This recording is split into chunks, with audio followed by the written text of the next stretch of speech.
All right, good morning, everyone. Welcome back to day 2 of Impact Labs. I hope you've enjoyed the technical workshop if you've been to that. If not, welcome back. Our next speaker is Marietje Schaake. And Marietje is currently the International Policy Director at Stanford's Cyber Policy Center. Between 2009 and 2019, Marietje served as a member of European Parliament for the Dutch Liberal Democracy Party, where she focused on trade, foreign affairs, and technology policies. She will be speaking about current issues in tech policy, both in the US and abroad. So without further ado, Marietje, take it away. Thank you so much, and good morning or good afternoon, good evening, depending on where you are. I'm here in Amsterdam, where I have been since measures to prevent the further spread of the COVID-19 pandemic were in place. But I'm very happy to be able to connect with you, and I hope that we can make this an exciting and interactive session. I don't know how it's been with you, but I've been looking at screens a lot more than I had ever expected. And while I, of course, appreciate the opportunity to stay connected, even if physical classroom sharing or conferencing is difficult, I also feel like we have to really make sure that it's energetic and that there's not some kind of multitasking that makes you feel like everything you do behind the screen is sort of half focused. So instead of me lecturing you, which I'm sure you have experienced sufficiently, I wanted to open this up in a way of a sort of ask me anything. And there may be people joining this conference, this Impact Lab, that are not as familiar with my work. So I thought I would share a little bit of the things that I care about at the intersection of technology and policy. And then really, you can feel free to ask me anything, even if it's off topic. I can't guarantee that I have all the answers, but I'm very happy to invite all your questions. So as was mentioned in the beginning, I used to serve as a member of the European Parliament, and quite quickly after 2009, when I was first elected at the age of 30, I was confronted with really the dual ways, the multiple ways that technology was used. On the one hand, there was a lot of hope and optimism at the time that the spread of new technologies, mobile phones, internet connectivity, later on social media platforms that were widely available, would really help advance a political agenda of human rights, democratization, more freedoms for more people. And that kind of agenda was something that I was very motivated by as a newly elected member of European Parliament. But particularly in light of the Arab uprisings, youth movements that indeed were using connectivity and new devices to organize or to document and share human rights abuses or to get their stories out to the rest of the world, it was very clear that also repressive regimes, dictatorships were very, very savvy in using new technologies to extend their own agency and to make sure that they could retain a grip on power. And I feel like the experience around the Arab Spring, the popular movements where the hope was that they would be empowered by new technologies, but the reality was that they were also surveilled and tracked and traced and at times hacked by new technologies, in a small nutshell, told us a lot of what has been dominating the political agenda, the research agenda, and debates, particularly in Europe, but I would say increasingly also in the United States and globally, around who should govern technology, what values go into them when they're designed, when business models are developed, for example, optimizing for time spent online or optimizing for efficiency or optimizing for the optimal match between an ad and a person's interest are certainly different design and you could argue governance decisions than when, for example, deliberation or ensuring that minority voices and majority positions are balanced in a way that is in line with democratic principles.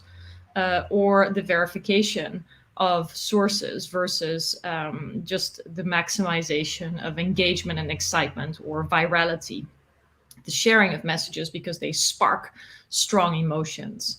In any case, I've been increasingly fascinated, worried, excited about looking at the question of governance and the very political power that a lot of big tech platforms, tech companies have, but what I think is not really appreciated. I don't think many people think of Silicon Valley as a very political part of the world. I do. I think that there's a lot of governance decisions being made there that deserve the kind of scrutiny that governance decisions made in, let's say, Washington, Brussels, or other political capitals in the world do. So as I moved out of my political office, which was a deliberate choice on my part, I felt very strongly that I should go to a place where I could deepen my understanding of new technology. So I deliberately came to Stanford and to Silicon Valley to also learn and to shed light on these governance questions. So at the Cyber Policy Center, we look at a wide variety of aspects: geopolitics, safety and security, democracy and trust, industrial standards are just a couple of the themes that we address. And then I'm also affiliated with the Institute for Human-Centered AI, where we zoom in much more on artificial intelligence as one of the real accelerators of all of these questions at the intersection of governance and technology. So that gives you a very, very brief sense of some of the thoughts that I try to find answers to. I've also been teaching a course called AI and the Rule of Law from a global perspective. I'm going to be teaching another course on technology and the US presidential elections. So I feel like for anyone interested in politics, policy, the public interest, and technology, we have our work carved out for us. And for anyone for who this is just a side aspect of the core engineering work that they do, or the design and development of technology, I do hope that there is a growing awareness of the responsibility and the power of the people that also bake standards into our technologies, and how unintended consequences may also impact the very core values of our open societies, also of open standards and the open internet. So with that, let me invite you to ask me questions, and I hope we can make this as relevant for you as possible. All right, thank you, Marietje. So I'm going to ask just a couple questions and let the chat think of some of their own. But to start out, so lots of students here, as you mentioned, are likely going to be joining large US tech companies. So as engineers, what kind of calls for transparency and reform can engineers and employees make from inside companies? Would it be productive, for example, to have calls for open sourcing certain pieces of code or sharing data sets with academics? Yeah, I think it's a really good question. I mean, I would even take one step back and invite everybody who is thinking about, how they're going to shape their careers, what makes them feel like a path where values and ambitions can be aligned, right? There's no requirement to go and work for a big corporate company if you feel like they might actually be at odds with the things you believe in. Now, I can't fill in what all of you believe in, so I don't want to presume anything. But I do hope that this is a moment for reflection in many ways, because so many of the good intentions that a lot of engineers in Silicon Valley also must have had as they developed their products have also had significant collateral damage and unintended consequences. And so to really expect that those will exist and to organize for checks and balances, independent oversight, multidisciplinary feedback from people. So not just to look at the world with an engineering lens or to look at the world with a security lens, but to try to really understand, wait, our intention is to be secure, but could it have negative impact on, let's say, privacy or data protection? Or what could be the worst possible outcome of a data breach or a systems breakdown? Not just for me here in Europe, but also for people in societies where their government does not necessarily protect them.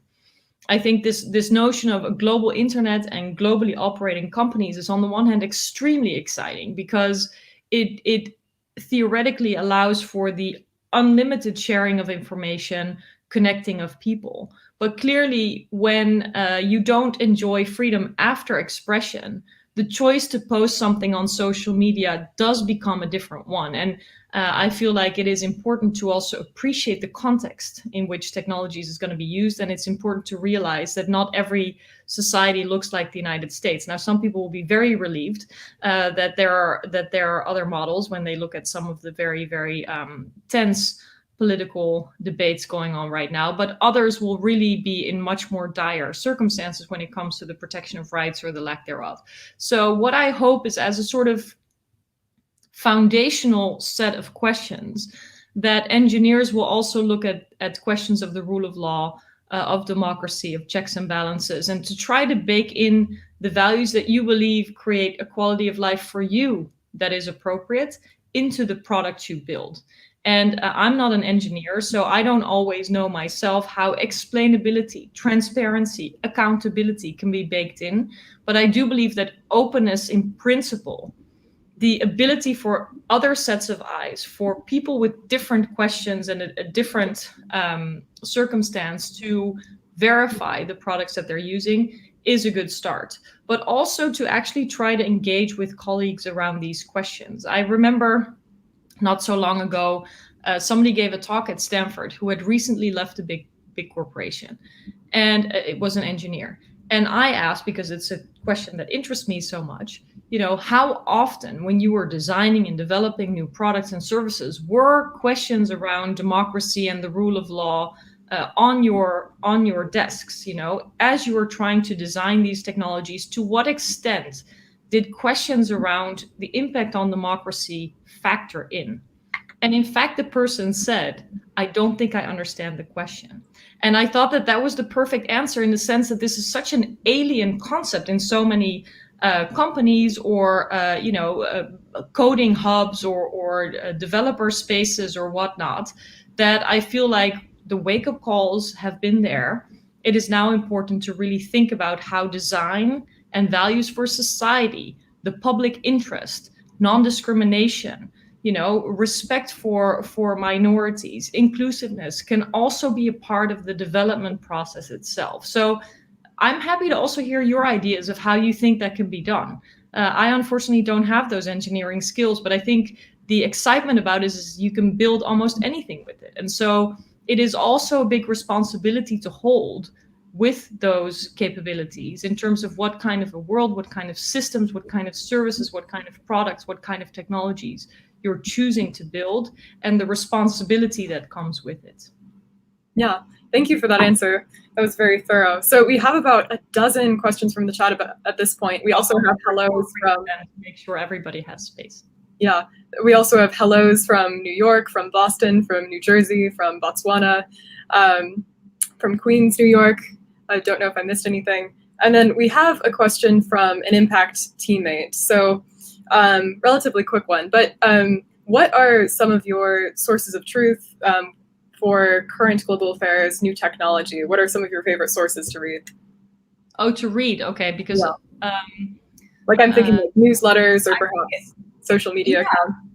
So on current global affairs and new technology, I think some of these sources will sound very familiar, but I really enjoy reading Foreign Affairs Magazine, MIT Tech Review, Financial Times. I think is really a very good overall paper on current affairs and global developments. The Economist is very good. And then because I'm Dutch myself, I also do read quite a lot of European and Dutch news sources. So keeping up is a challenge. I enjoy also learning from people directly on platforms like Twitter, which I know a lot of people have found immensely toxic, and it can be, but I still think it can also be very valuable to connect with people who are on the spot themselves. Like right now, I'm following the developments in Belarus. I don't know how many of you are also looking at that, but there really is a democratic revolution going on there, which may actually succeed. And it is so exciting to see live feeds from the ground where, for example, paratroopers have joined peaceful demonstrators. Police officers are honking their horns instead of arresting people, which is what they're ordered to do by the government. And so having that direct access, I mean, I could also read it in an article later, but really looking at people on the ground, sometimes people from those societies like Belarus, and be able to follow them in their countries themselves, I think it's really wonderful. So I think curating your own little package of interesting sources is really exciting. And then, of course, I follow a lot of my colleagues at Stanford who I have such joy learning from every day. Excellent. So another question, perhaps relevant to our audience here. So what are some alternative career paths that you'd recommend for someone with a tech background, but who's interested in policy and working on some of the issues that you think about? Well, I think serving the public and strengthening governments and public organizations is something extremely valuable. And I hope that some people, even if it's well known that you will not make as high of a salary, will consider doing that, and will consider enforcing those public institutions, which it's very easy to complain about. But what are we doing ourselves to make sure that they have the technical skills to deal with big questions like acquisitions or tenders of technologies that are going to be used for weighing whether somebody who is serving a sentence in a prison can be released or is not eligible for parole, or the detecting of fraud. I mean, we can read about big mistakes that have crept in to government-used and government-deployed technologies, but we don't read as much about the accountability or the feedback loops that then can help governments get better at using these technologies. So civil society organizations, universities, public institutions, whether it's your local government or a court or whatnot, or a regulator that acts in the public interest. I think that those careers, serving in an office of a politician, of course, that you believe in, can be extremely valuable. Even if it's a part of your career. I mean, I don't think anyone expects to choose for decades of service in one place anymore. I feel like it's very valuable, and there's no doubt that engineers and STEM educated people will bring enormous value to those organizations. Awesome. So here is one question from an Impact teammate, Aaron. So to what extent do companies with addictive tendencies like TikTok and most platforms with an infinite scroll, to what extent do those companies have a responsibility to self-regulate? And is that a naive hope? And that reminds me of a related question that I had for you, which is, some journalists have recognized that journalism is a public good, and it's problematic that they have to rely on this subscription model, which encourages them to pander to one type of audience so they don't lose subscribers. So in the same way, do you think the benefits perhaps of social media are a public good, and could that be regulated by government or independent agents? Yeah, so I think there's a lot of important questions there. I think that, but this is my personal opinion, I think the momentum and the patience for self-regulation has run out. I also think that the power of a lot of the companies that we may have in mind, like YouTube, Google, Facebook, Amazon, is so enormous that there needs to be independent checks and balances and oversight. So laws and standards and requirements are usually not made for companies that are doing well or for actors that are doing well.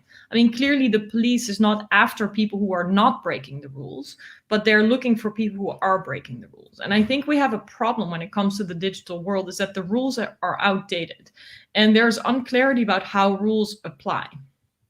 And I challenge all of you to think of an industry where the power or the significance of the products and services that they have, whether it's banking, pharma, cars, food, all of the things that we tend to use on a daily basis as consumers, and where we would say, oh, wonderful, your car is safe. We think that's great. Good to hear from you. We'll check in again in a year. There is no way. Everybody wants to be sure that the car is safe for their kids, for the environment, for the chemicals that are used or whatnot. Same with food. And, recently there was another self-reported transparency report by Facebook about how they remove disinformation. And then they self-declare that they have removed 90% of fake news and disinformation about COVID and whatnot. Okay. You may think 9 out of 10, not a bad score, 90 out of 100, not so bad. Can you imagine a pharmaceutical company reporting that 90% of their medicine works very well? People would be freaked out. It would be a national scandal. What the hell is happening with the 10%? So I think it's time that we look at the safety and oversight requirements of the tech sector in a way that is compared to other sectors, not in a way that's compared to doing nothing, which seems to have been the standard for so long, and which allows companies to pretend that any regulatory proposal is like an attack on them, is intended to harm them. Not at all. I mean, oddly enough, regulators probably don't care so much about individual companies. They care about setting a standard that everybody should adhere to. And normally, then, the good actors have no problem with adhering to those rules. And then the question is who violates them, and then what should be the consequences. And I think it's high time that we also start looking at tech companies that are much less known. It's pretty easy to attack Facebook because everybody knows it. It's now popular to attack Facebook. Nobody wants to go to a birthday party anymore and say, look, guess where I'm going to work after college. This is where I'm going to go, unless they can say they're going to be doing like ethics officer or something like that. Maybe that's still cool. I don't know. I'll ask you. I'm not on the job market right now. But the point is this: it's easier to attack these companies which we interact with ourselves, which we can see, much harder to think about, for example, data brokers or companies that are servicing governments at very, very high levels of sensitive information, for example, about security and people's identities and whatnot. So laws, I believe, should be there for all companies, not just for companies that have reputations to lose. And then the self-regulation, I think, is not in line anymore with the power that some of these companies have. And so, well, I'll leave it at that and have some of the other questions to add to this big challenge that has been addressed. Completely. Out of curiosity, what do you think one or two companies that aren't well known, like Facebook, but are still like important to American consumers and American students? What they are? Like, what are one or two companies that you think are under the radar but should probably be paid more attention to? I don't think there's that much attention to Palantir. I don't think there's that much attention, relatively speaking, right now to YouTube. I mean, it's there from time to time, but there's much more focus on TikTok, on Facebook. I think that private messaging is going to be a huge issue for spreading of disinformation, because the tension between encryption, which is by all means good for better cybersecurity, but also the lack of any ability to apply oversight is an issue. So there's a lot of evolutions that we can imagine from what we already know about disinformation, about the effect that it has. Anything from people who are dying because they believe that they're, using a cure which is actually completely invalid cure for COVID, for example, to the kinds of uses of violence that people are now incited to on the basis of complete hoaxes, but ones that they've come to believe. And the fact that at the highest office in the United States and candidates for Congress and whatnot, conspiracies of QAnon and other groups are repeated does not help. So it is a very, very delicate moment that we live in for our democracies. And I think the advantage that most of you might have is that you've never lived through war, conflict, deep attacks on the rule of law. At least I wish for you that that's not the case. But that's not to say that it cannot happen to you. I know people in Poland were extremely optimistic a couple of years ago. Now they're defending attacks on the rule of law from their own government. The same in Hungary, same in the United States. I think as I am, a lot of people are very upset with how quickly things can change, and attacks on the press, attacks on the electoral process have become a commonplace. And I think if anyone would have told me that 10 years ago, I would have thought that they were unrealistic. Yeah. So now I'm going to turn to two related questions that are about moving forward, about what we can do, what regulation might help. One is from teammate Z. So in cases where we have evidence that a country is spreading targeted misinformation maybe towards another nation? Should there be punishment? How can these countries be held responsible?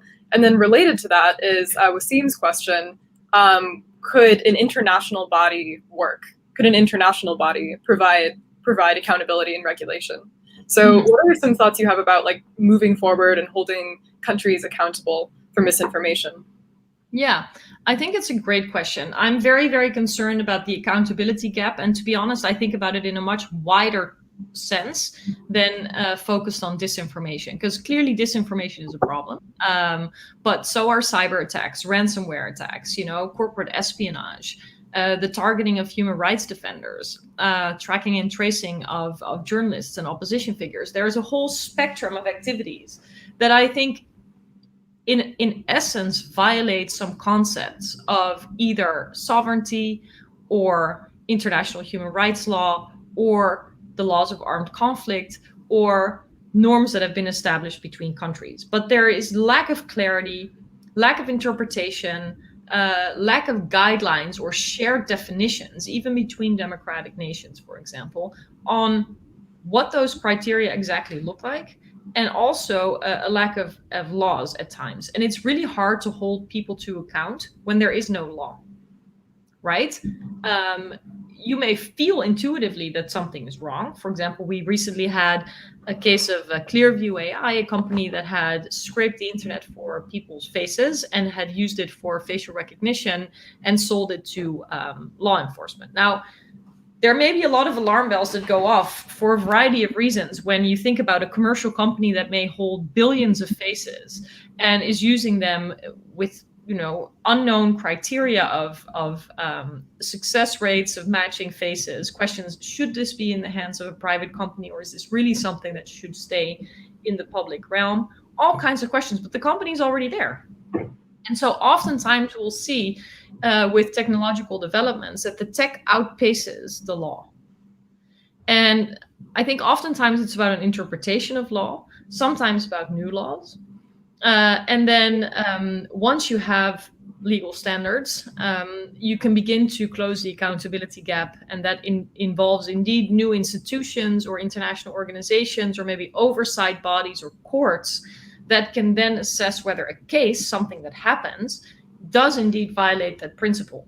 So you have to approach it from two sides. On the one hand, make sure that there's clarity, definitions, laws, norms, principles, agreement around them, and then procedures for dealing with an allegation of a violation of a norm, right? Because you ideally want to have that verified as well, so that there's a presumption of innocence in that process. There is a redress mechanism, maybe an appeals body, before some kind of consequences in the form of sanctions, in the form of punishment, in the form of visa bans, in the form of excluding certain companies or others from participating in calls for tender, for example, in partnerships on research. There's a wide spectrum of tools, if you want to think about it that way, that are already used in international politics and that can also very well be used for anything related to cyber or digital, but it just hasn't crystallized yet. And so I think that field too, the intersection of law, policy, and technology, is super exciting if anyone is looking for an alternative career path. And in fact, some of my students are really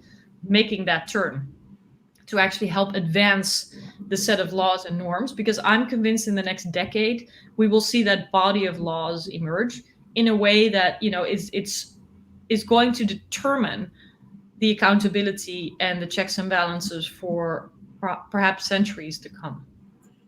That's exciting. Because I'm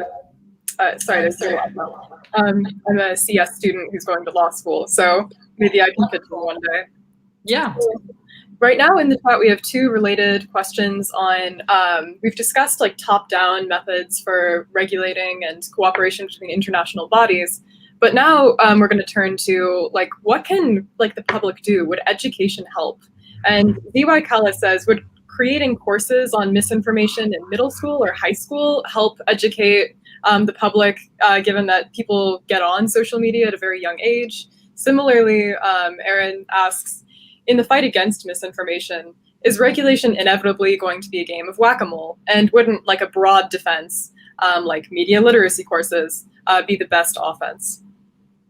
Yeah, so I do not think it has to be whack-a-mole necessarily, because, for example, let's think of this notion of protection from discrimination. So discrimination can be vis-a-vis, for example, ethnic minorities, gender, age, sexual orientation, and whatnot. But also in the economic sense, right? Non-discrimination is also a principle that, for example, if we're two customers going into a store, it is not allowed to charge me double what is charged to the other person. So there's all kinds of rules around that. And they are actually principles that are fairly simple in the sense that, the set of criteria is known.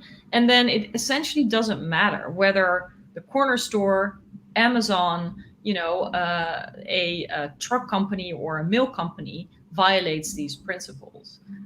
The principle is clear, and then the regulator can assess, is this principle at stake? Going back to the law, but then having big discretion about assessing whether a claim of violation is actually true. And this can be a claim being brought to a regulator, being brought to a judge. And I would like to think that we can solve some of these regulatory questions and regulatory gaps in the digital sphere through the same kind of thinking. What is the core principle? How do we empower regulators to assess whether this core principle is at stake? And so giving them big discretion to also update some of their skills and knowledge depending on the technologies that develop. So that, for example, when you are talking about transparency and accountability in processes, we may now think that AI is the new thing on the block, but it could be something else in 5 years or in 1 year. The question of how you can have readability, explainability, accountability essentially doesn't change. And so these principled legislations, I think, help. Now, obviously, education is always important, but vis-a-vis some of these very complex processes and products, you also have to wonder, what agency does an individual have? So just like with medicine, clearly it helps to know a little bit about how you should read, for example, the folder that comes with medication. Or there can be rules around what a pharmacist is supposed to inform consumers about. Or there can be requirements about warnings when there is a certain risk of side effects and whatnot.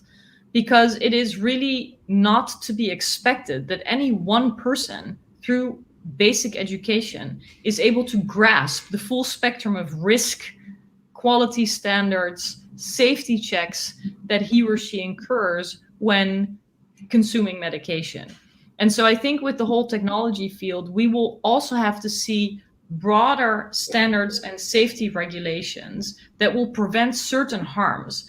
No matter if the consumer gets it, is educated enough to understand it, they may have to be protected from a certain kind of abuse. The agency difference, the power difference, legal teams versus one person in one classroom.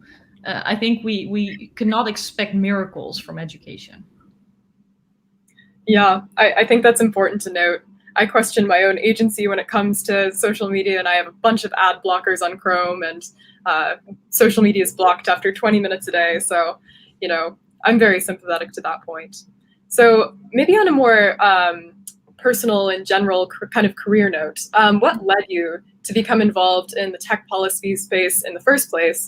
And maybe what words of advice would you have for someone who's interested in this field? It's very interesting. I think the common denominator between people interested in technology and people interested in societal or political developments is that it boils down to the question, where does change come from? And how can we bend things that happen anyway in a good direction? And so I started looking at technology really from that kind of curiosity point of view. What might happen to people, to society, to the social contract, to the kind of freedoms and liberties that have been fought for decades, if not centuries, with the change that comes from technology. So I'm not an engineer. I don't claim to be an engineer, but I talk to engineers in order to understand, if you make A, what does it mean for people? If you make B, what does it mean for people? if your product gets stolen or hacked or abused or goes, off the rails, even if it was so well intended, what can happen, et cetera, et cetera. And then I like looking ahead.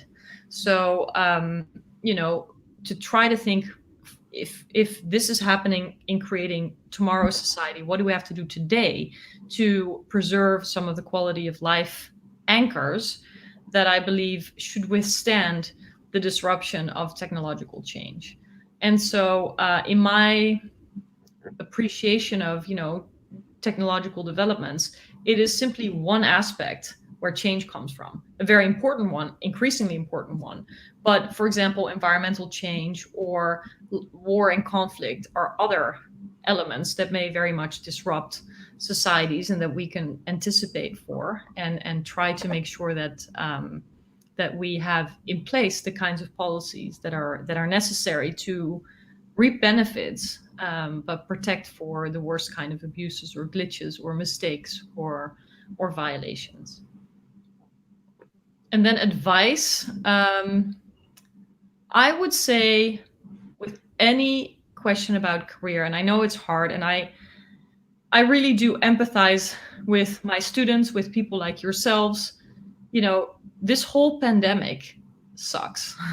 And it has really also disrupted your own dreams, I'm sure, of a lot of fun, but also of career options. And it may sound very idealistic, if not naive, to say follow your heart, but I still do think that a lot of people, if they actually listen inside, probably have a strong urge to do something. And that something may not always be what parents or professors or mentors expect, or what the job market rewards. But I'm convinced that people, and I've talked to so many people about this, people who are doing things that they don't actually believe in, they pay the price in another way.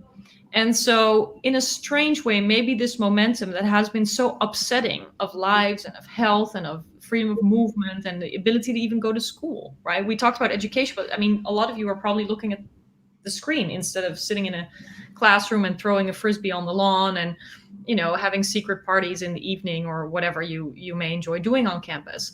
And that's all very, very terrible, but it may also open up new ways of doing things that you can build for your generation.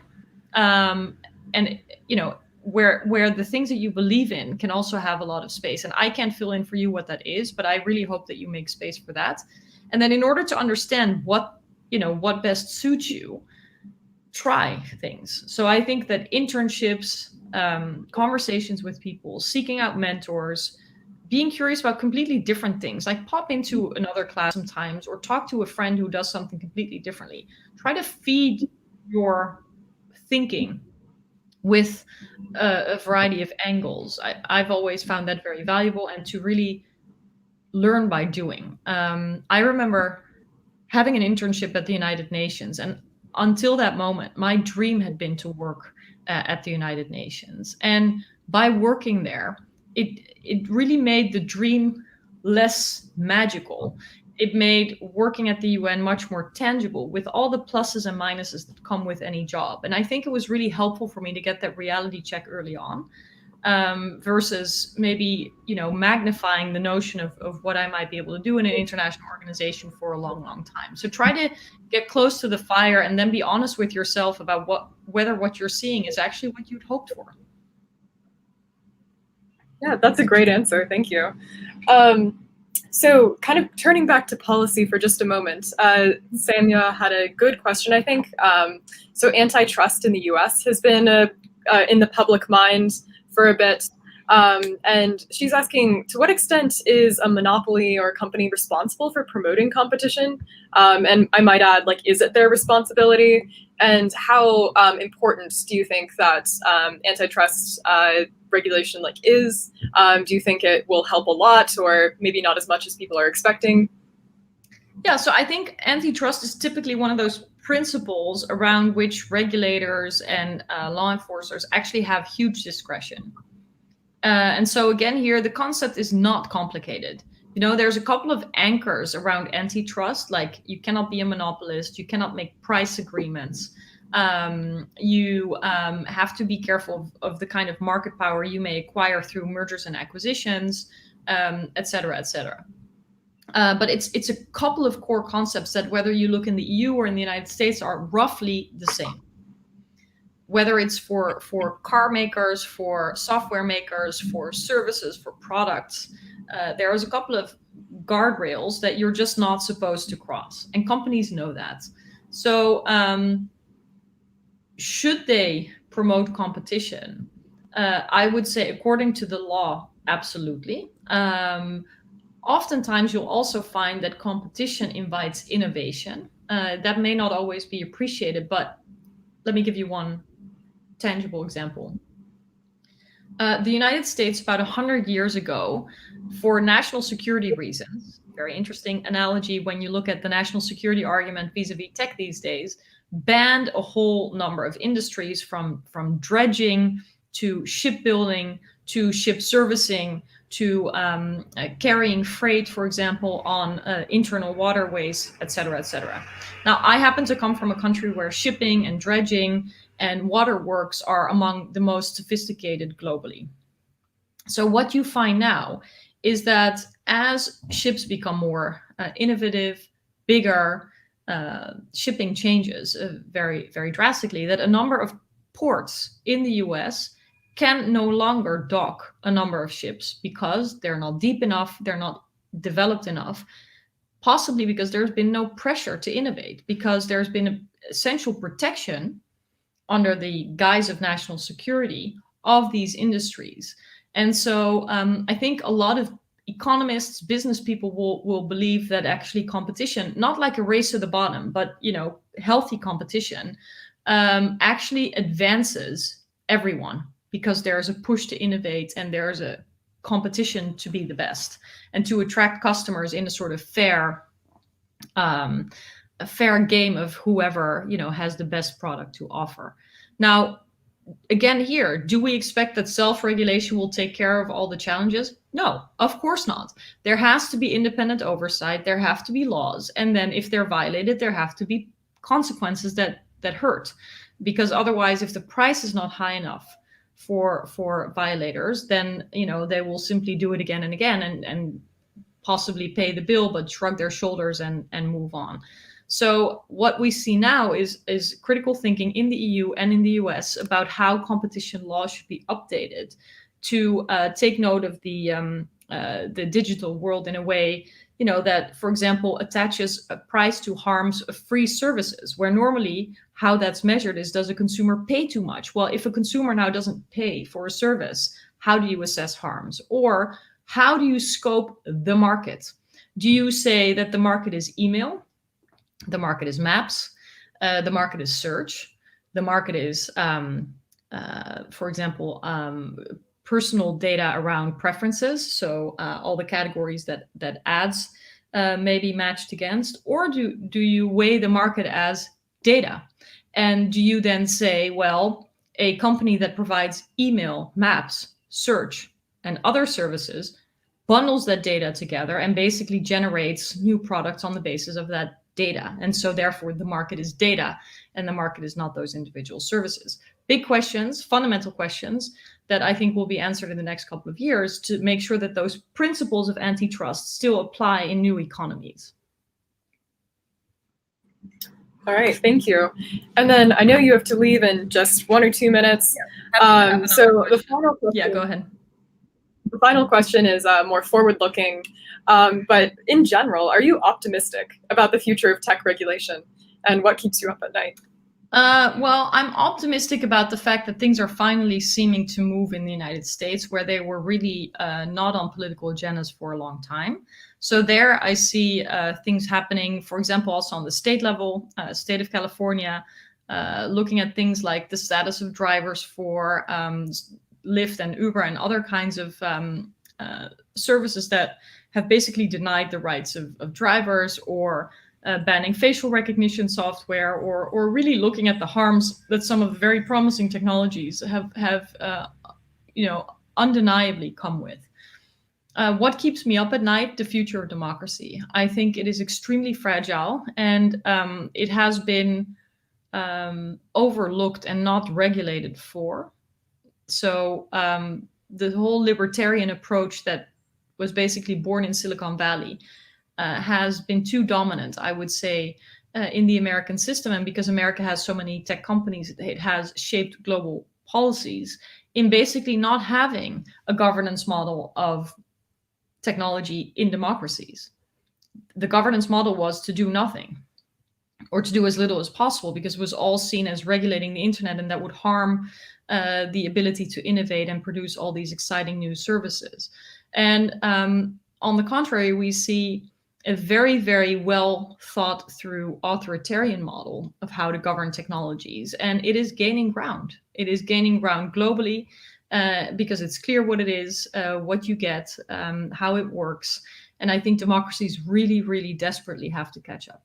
And I hope that they can do so together. So I'm very worried about the tensions in the transatlantic relation.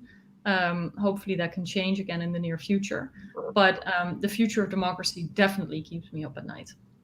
Yeah, great answer. And thank you so much for your time. This has been an unusually thoughtful talk, and I'm probably going to go back and rewatch it later.